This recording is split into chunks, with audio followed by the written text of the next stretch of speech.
Go ahead. Sorry. I mean, you should have counted down. Okay, ready? Just when you thought it was safe. Just when you thought he was gone forever. Just when you thought that you could come out of hiding. Just when you thought that, you couldn't take any more humor. Sorry, Jack. Kenny's back. That's right. Season 15 of Kenny's Two Pennies is here. So, hide your valuables, hide your kids, go and hide, 'cause guess what? I'm back. All right, enough with the Chucky thing. First of all, I'm gonna say this. This season is dedicated to my #1 fan. She was always so much support behind me doing this show. And she was always told me, hey, keep going every week. Keep telling them with your humor. So this season is dedicated to my #1 fan. Mom, this season is for you. Alrighty, now let's just start talking, shall we? First, I'm going to talk local. Yeah, guess what? It's not the Waterloo Indians anymore. It's the Waterloo Tigers. Yeah, that's right. Because of New York State's thing where schools can't have Native American nicknames, it seems, Waterloo's taken a step. They're no longer the Indians. They're now the Waterloo Tigers. And you know what? In an area where there's plenty of cat nicknames, Tigers is perfect. Well, I tell you what, it's going to be getting used to, especially because when you see the football team go out there on Tom Coughlin Stadium, you got to wonder, is it the Waterloo Tigers or is it the Cincinnati Bengals? Downsized. Oh, whatever. Nice helmets, Waterloo. But I will say this, Mynderse Academy has gone to 8-man football because, hey, we don't have enough participants to field a full 11-man team. And Waterloo's had a few personnel problems. But I think they say they've got enough kids on junior varsity and on modified that in the next few years they should field a full team. But there had been talk that Waterloo and Mynderse might want to combine teams. You know what an old school person to Waterloo and Mynderse would say? I don't believe it. Waterloo and Mynderse collaborating on something. Be still, my beating heart, and don't gasp. You might have a heart attack. Yeah, well, no heart attack. Don't worry, my heart's fine. But I digress. The Waterloo Tigers, yeah, we gotta get used to it. Of course, the soccer teams and the volleyball teams are doing pretty good. The football team needs a little work, especially after losing the Marcus Whitman Bloomfield on homecoming. But it's a lot better than what Mynderse's 8-man team is doing. Heck, losing 60-0 to a small school at the western end of Section 5, there was so much scoring and so much stats that when they had to write it down, their pen broke. But you know what? I digress. Yep, the Waterloo Tigers. It's going to take some getting used to. Oh, I'm going to go from talking about the Waterloo Tigers to the Orange. You know what? Hiring Robert Anay and John Beck seems to have done wonders for the offense. Now Garrett Schrader and the Orange seem to have a passing attack. And it's been fun inside the JMA Wireless Dome. That's right. After more than 40 years, it's no longer the Carrier Dome. Of course, they didn't really put a good HVAC system in until this round of improvements to the dome. Yeah, it was the Carrier Dome, but in September, it felt like a sauna. As you know, between every play, you'd be going, yeah, way to go. And then you'd have to go, Way to go. Yeah, nice first down. That's the way it was. Yeah, an HVAC air conditioning company, and there was no air conditioning. Boy, don't you think you'd lose about 20 pounds? But I digress. Big win over Louisville to start the season. Then, of course, we go on the road and we take on Jim Mora in Connecticut. Not that Jim Mora. Well, of course, maybe you better ask him. Hey, how about making it to the postseason? Postseason? Don't talk about postseason. You kidding me? Postseason? I just hope we can win a frickin' game. Well, thing is, the difference is he's not a junior. He's got a different middle name.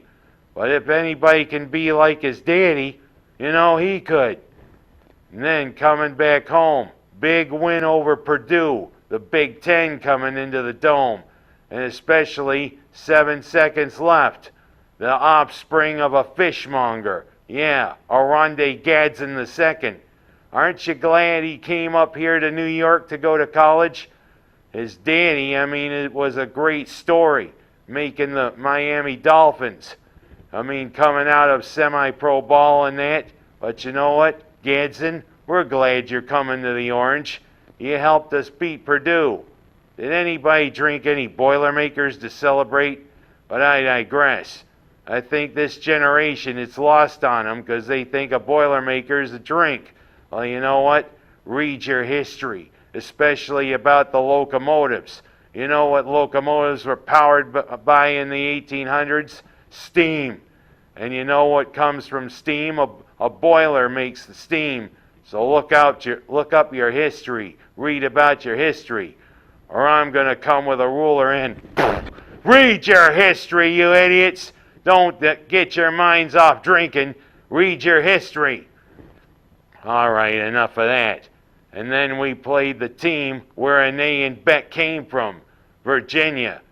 And you'd think with Anae and Beck leading the Orange's offense, you'd think there'd be a lot of points. Well, apparently Virginia had dialed up a nice defense. So all we had to show were the touchdown and 5 Andre Schmidt field goals. And of course, Virginia dialed up the defense. Garrett Schrader, who looked so confident through the first 3 games, looked indecisive, especially during Virginia. But it was just enough to beat them 22-20. So who does Syracuse get this week? A good opponent? Nah. FCS? Wagner. Ugh. The team that went winless last year and lost to Rutgers 66-7. Good competition. Oh, we should be 5-0. We'll see. We got to beat those Seahawks, and we're 1 win away from bowl eligibility. Something that may save Dino Babers' job. Well, you know what? My hat's off to you, Syracuse. Good 4-0 start, so let's keep it going, especially against Wagner. Because guess what? The meat of the schedule is coming up, and I'm talking prime rib. Yep, the ACC portion. And of course, with a big bonus, 2 days before Halloween, Notre Dame coming to the Dome with Marcus Freeman leading them, who's kind of had a little bit of a rough start. But you know what? I like him. I think he's going to be a good coach. But we got to show Notre Dame that, hey, this isn't the place to win. Now I'm going to go from talking about Syracuse to talking about our Bills. Yes, first 2 games, Buffalo looked like the Super Bowl contenders and the Super Bowl champions everybody's picking them to be. Yeah, big wins to start against the Rams and against Tennessee. And especially against Tennessee, they look good. And Stephon Diggs looks unstoppable in his first 2 games. And you know what? That's why I say he digs the competition. And you know what? I don't have a shovel here, so I can't show you. But now I guess the injury bug has really hit, and it really showed against the Fish. You know, we possessed the ball for 90 plays against the Fish. They only possessed it for 39. But they did just enough to win, and we did enough to lose. Yeah, when you got all the opportunities that Buffalo had against the Fish, you ought to make lots of money. But where's the Pet Shop Boys when you need them? Instead of getting the Pet Shop Boys, we got Daryl Hall and John Oates. Keep on missing each other. Our world's out of order. All I see is missed opportunity. Yeah, that's what it was. Plenty of times we had a chance to put points on the board, but we either settled for Bass kicking a field goal, or Bass missing a 39-yard field goal, or Milano dropping a potential pick six, or Josh Allen short-arming Isaiah McKenzie right near the end of the game, or bad clock management right at the end of the first half and also right at the end of the game, especially there at the first half, fumbling the snap, then throwing wide out. Couldn't get out of bounds in time, and then at the end of the game, good improvisation to get the ball to Isaiah McKenzie, but he couldn't get out of bounds in time. A lot of missed opportunities by the Bills, and they couldn't even take advantage of a Miami miscue. You know, I've heard of kicking somebody in the ass, but that's a little extreme there. The butt punt.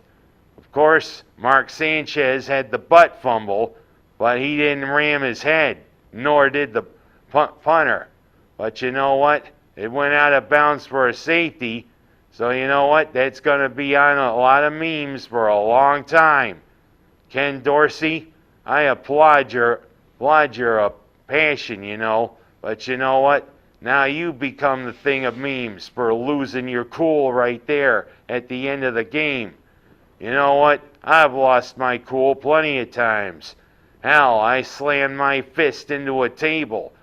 Didn't hurt my fist, but caused a few people to look at me like, is he weird? What's wrong with him? Ken Dorsey, I applaud your passion, but you know what? You gotta cool it down a little bit. There's somebody saying that's a permanent tattoo on him. Where? I don't see anything on his arm. I don't see anything on his face. But you know what? Dorsey, I applaud you. Now we gotta take on the Ravens. We gotta say that, hey, we gotta go into where Edgar Allan Poe came from and come away with a victory. But our secondary's really depleted now. Heck, I heard Benford's going to be out for a few weeks because he injured his hand. That may be a problem for a few weeks. We might need to go to a practice squad or make a trade for help, but we'll see. And last but not least, I'm going to talk about the Judge. Yes, Aaron Judge.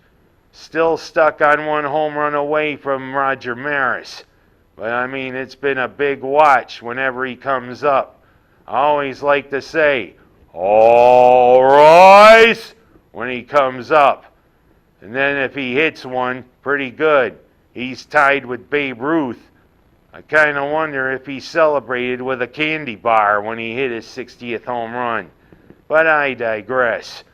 Yep, we're stuck at 60, waiting for you to tie Roger Maris and eventually break the record.